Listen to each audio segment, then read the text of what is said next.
Good morning. Good morning. Good morning. Today is the 9th of Tevet, and we begin chapter 9. So, where are we? Where are we? Where are we as we move into chapter 9? Okay, so we've amassed a lot of hi Chaya. We've amassed a lot of understanding around our animal soul, around our godly soul. We know what they're made of, and we know what they're, what they're made of, where they come from, what they're made of, and how they move outward, right? We know about the expressions, the levushim, the garments of thought, speech, and deed. And now in chapter 9, we're looking at how they feature inside the body. Okay, so not like as these abstract entities that we've learned, right? We kind of put the soul on the board, the animal soul or the godly soul respectively, and we analyzed it. We looked at it. Now these two souls are not, isolated on the board, right? Or in some theoretical atmosphere, but inside of us. And so we move in chapter 9, we're moving in to look at the godly soul and the animal soul, how they interact with us as a human being. Okay? So, we'll see that both the godly soul and the animal soul have location points inside the body, right? What's called like the seat. The animal soul has its seat, right? Its residence, place of residence, as does the godly soul. And from its primary seat, it shines, it spreads its influence. And there are particular pathways, right, directions that each soul takes to migrate, to move, to influence, to take over. And to basically acquire mastery over the body, over us, over me, over the Jew. And so that's where we're going to look at today and kind of answer those questions. Where is the animal soul? Where is the godly soul? And how is it showing up in a very sort of general sense? Okay? So let's go inside. Chapter 9. Favorite chapter? Wow. Vihine. So, right? Vihine, this animal soul that we've been learning about. Makom mishkan nefesh bahamit, the place of residence, right? It's mishkan. We think of the mishkan as the mishkan, the Bet HaMikdash, right? But a mishkan is like a place of residence. Efohu shochin, right? Where is it dwelling? Where is it hanging out? Primarily, the animal soul, which is from review. The source of the animal soul is Kedusha, Klipat Noga, Klipat Tmeot. Klipat Noga. Nachon, whose source is Klipat Noga. That's its energy field. B'kol Ish Yisrael, as we said, every Jew has an animal soul and a godly soul. Not just the tzaddikim have godly souls. Everyone. Where is it? Where is the seat of the animal soul, which is from Klipat Noga? Which is in the heart, which is in every Jew? In the heart. Okay? In the heart. What part of the heart? So we know the heart has ventricles, right? The heart has components. So most generally, there's the left ventricle and the right ventricle. What's the difference physiologically between the left and the right? The left pumps blood. Right, the left has oxygenated blood, right? And the left side, the blood is oxygenated. And the right side, the blood is not oxygenated. So the oxygenated blood is what's going into feed this oxygen to the body, the cells. So where is the animal soul? Where is its seat? In the left side, the oxygenated side, or the right side? The left side, the bloody side, right? That's what refers to the left side as the side that's full of blood, as opposed to the right side, which is empty of blood. It doesn't mean that there's no blood in the right side. It's just not oxygenated blood, so it's not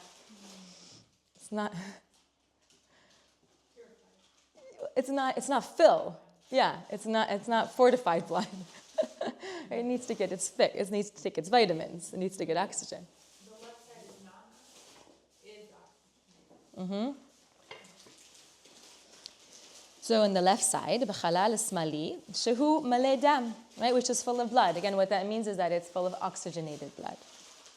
Uchtiv, as it says, right, this is like the primary quote for this idea, reference, proof for this idea about the relationship between the blood and the spirit, and the soul. Ki hadam hu hanefesh, from the Torah. This pasuk is from the Torah, from Deuteronomy. For the blood is the soul. Okay, so actually let's carry on a little bit more and then.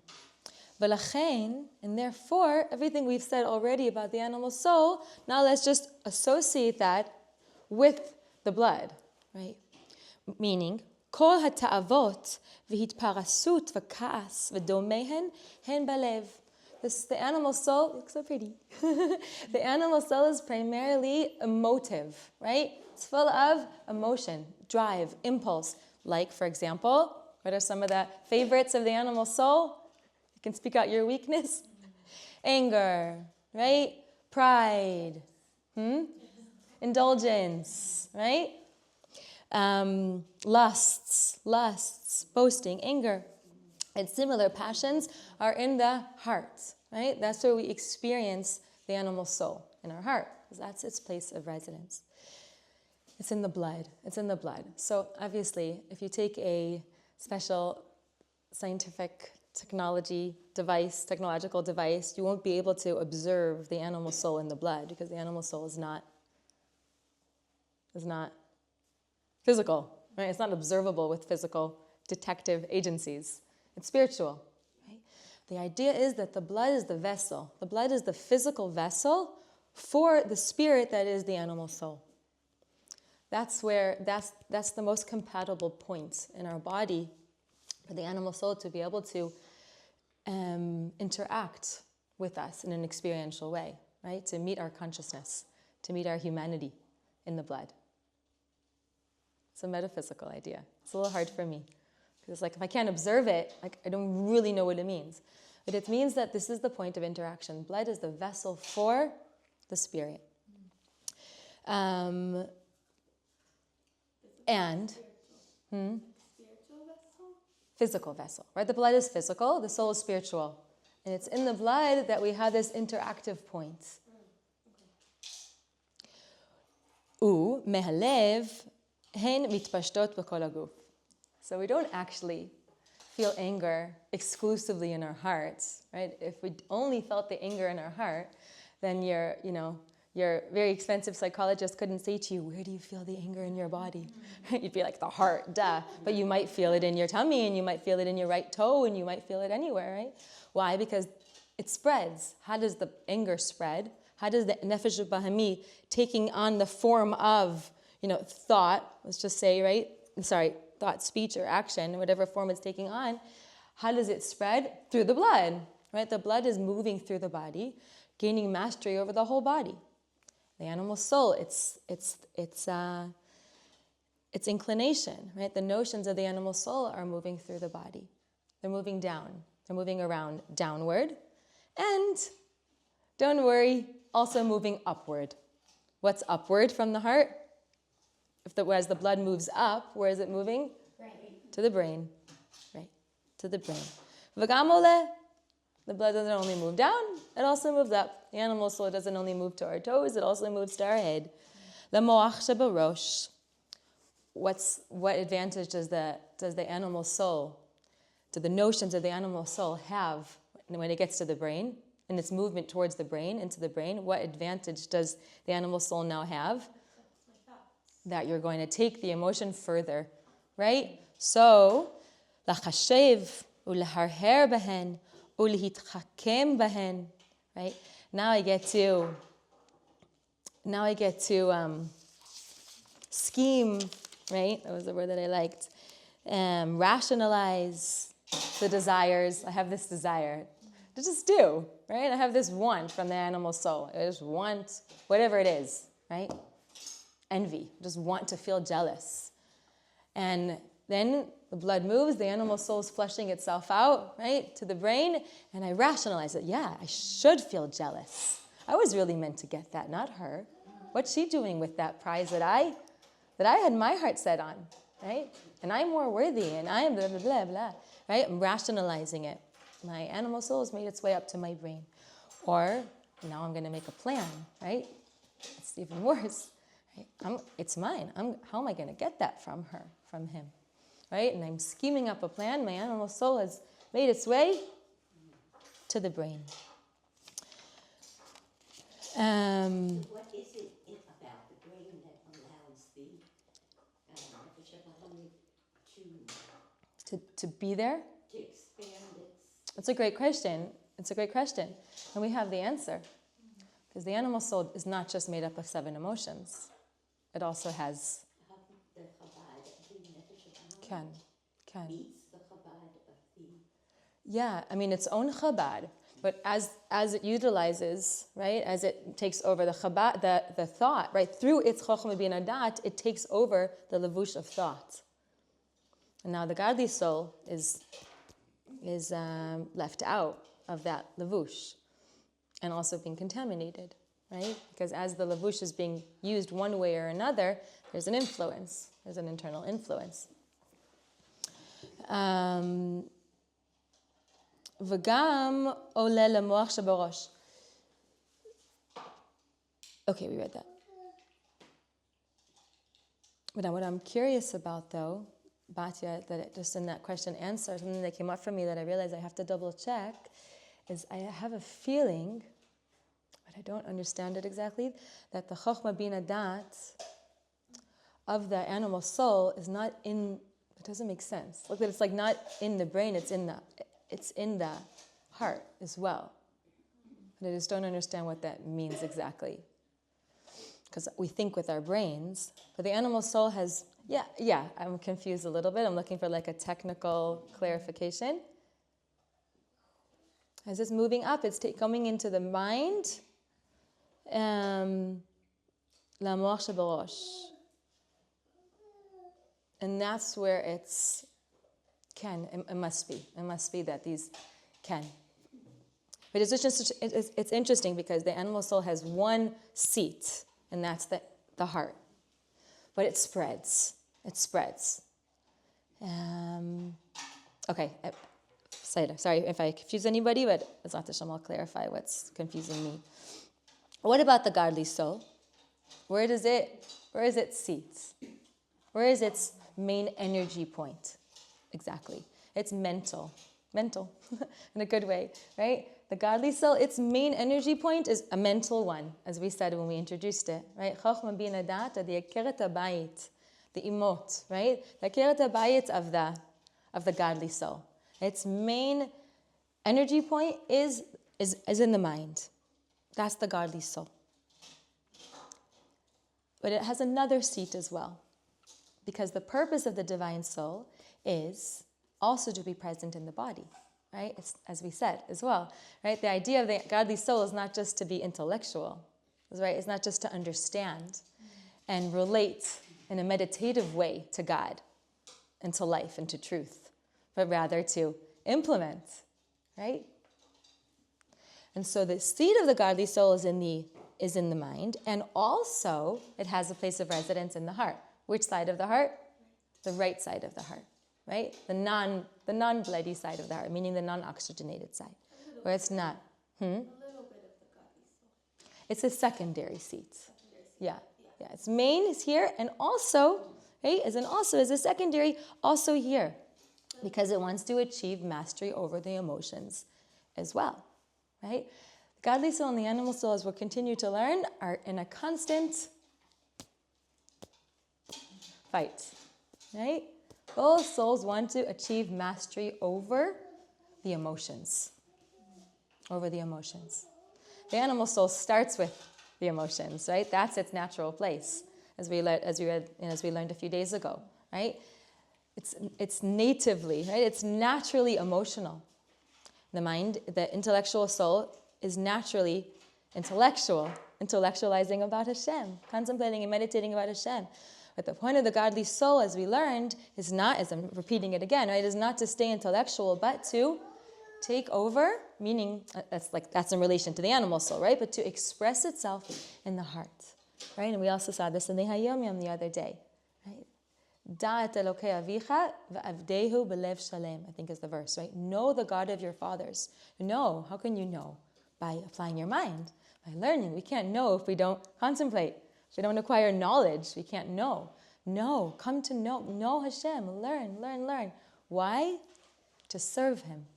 To serve Him with the whole heart. To be in service, right? To be in service is to develop fine character traits, to have fine midot, and to express them. And so the godly soul is not just here, it's also here. Because the point is to have mastery over the emotions. V'gam balev b'chalal hayemani she'en bo dam. Right? So Latari tells us that it also resides in the heart, in the right ventricle. Ukmo shekatuv, lev chacham limino. So a proof text for this idea of the right side of the heart being a place where the godly soul rests is from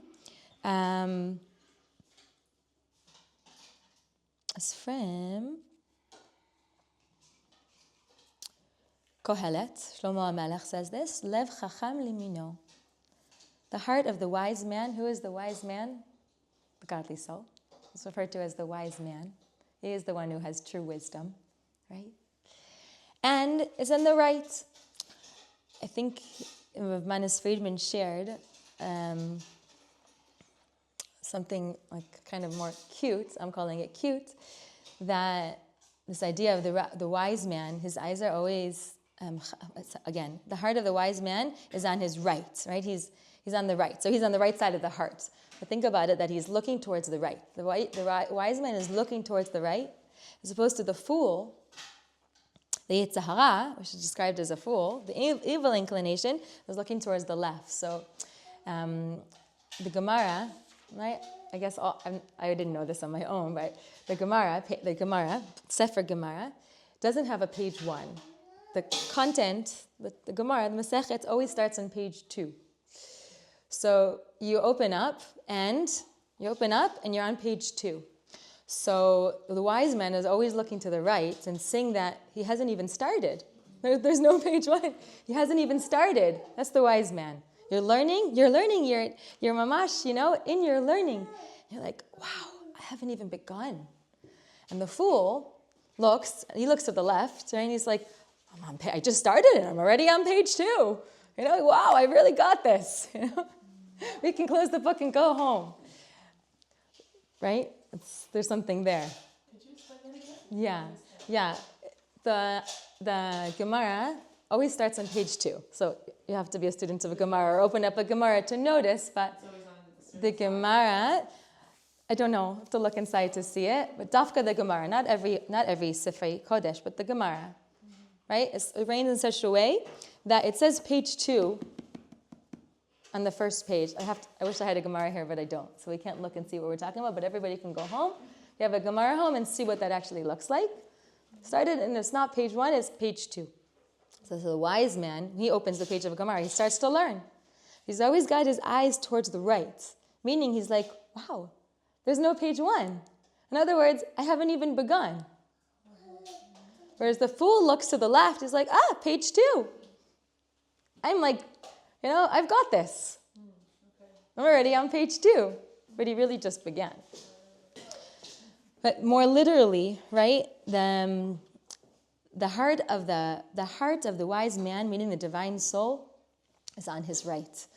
Literally on his right. Meaning, again, literally / metaphysically / spiritually, that godly soul is in the brain and on the right side, which is its contact point, right? Its point of interaction with our emotions, with being able to express Hashem more and more, in the person. And what does that look like when the godly soul is in the heart, right? Moving from here to here.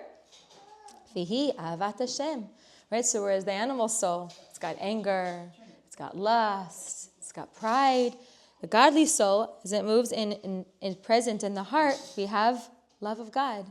Mitlahevet belev maskilim, which flares up in the heart of the discerning of discerning men, who utilize their power of chokhmah, hamavinim umitbonenim. What do we do with our chokhmah and our bina? We understand, we reflect, b'da'atam asher b'mocham, with the knowledge of their brain. B'dvarim hama'orim et ahava. Right? So again, godly soul, chokhmah, bina, da'at, contemplating, understanding, focusing, concentrating, integrating. A sense of Hashem. I'm saying sense to include everything that you could encounter, right? Gives us a sense, an understanding, a sense of Hashem. And that sense, right, builds up and migrates and becomes real for me in my da'at. And I have a feeling, right? I have a reaction to the knowledge that's become integrated inside of me. And I feel love for Hashem. V'chein simchat levav, b'tiferet Hashem b'hadar go'ono. And I could feel love. I also could feel gladness of heart at the beauty of Hashem and the majesty of His glory, right? Halal, tiferet. I'm filled up with a sense of praise of Hashem, right? His glory. Could I just say like birthing emotion? Sorry? Can I just call that birthing emotion? Absolutely. Yeah, we're giving different examples. Yeah. Mm-hmm. Birthing is, that's what's going on. Yeah. Beautiful. An emotion is born in the heart. I said love. Another example is tiferet, right? Kasher einei hachacham asher berosho b'moach chokhmato ubinato. How does it work again? How is it that I have now an emotion? This emotion of tiferet, this sense of gladness, this sense of Hashem's glory. Bemet, right? It's not foreign. I'm not experiencing someone else's idea, right? It's mine.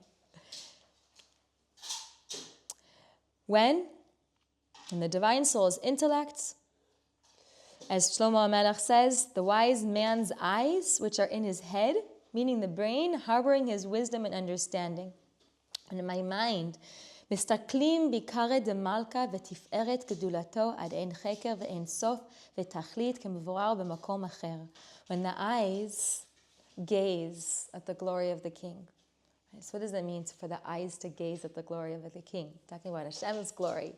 Right? Our eyes can't really, our fleshy eyes, our physical eyes can't really behold the glory of Hashem because Hashem is not physical. Right? There is no body to behold with our bodily eyes.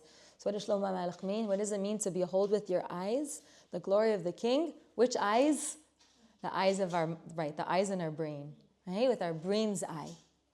That's the process of engaging our chokhmah. It's a process of engaging our bina and our da'at. Be'emet. That our mind's eye is actually seeing. Right? We're seeing with our mind's eye. I'm thinking about like when you open the door for Eliyahu and Navi and there's so much hype and the kids are really expecting to see him there. And sometimes they do. Are they seeing with their eyes? Are they seeing with their mind's eye? Right? In a certain sense, in terms of our experience, right? Our experience in Galut, where Hashem's Hashemness, right? The Ein Sof is not revealed, is hidden, right? Our seeing is with our mind's eye, but it can be very real. So real that we're birthing real emotions, right? We are living, we are experiencing the truth of Hashem. Similarly, the other holy emotions in the heart, right? So we mentioned love, we mentioned tiferet. So that the other emotions would include also fear of God and the like. Hein mechokhmah bina dat shebamochin. Right? Also, all stem from the godly soul as it is residing in the brain, right? In the mental capacities, vessels of the human being. The way it's explained here is that the Nefesh Elokit has positive emotions, and it, but aren't there so the Nefesh HaElokim, let's say they meet and the Nefesh HaElokim wants to counter the negative emotions of lust. Ken. So doesn't it need to arouse its own negative emotions? I mean, how does it fight back? Ken. Saying in the animal soul is manifesting an emotion of lust, right? The animal soul is expressing itself. And now godly soul wants to intervene, right? It doesn't want to, it wants mastery over the emotions. She's saying, what does that process look like? How does the godly soul get involved and take over? Yafeh, so we have to continue the chapter. I guess that's time. Right, right. Ken. Any other questions?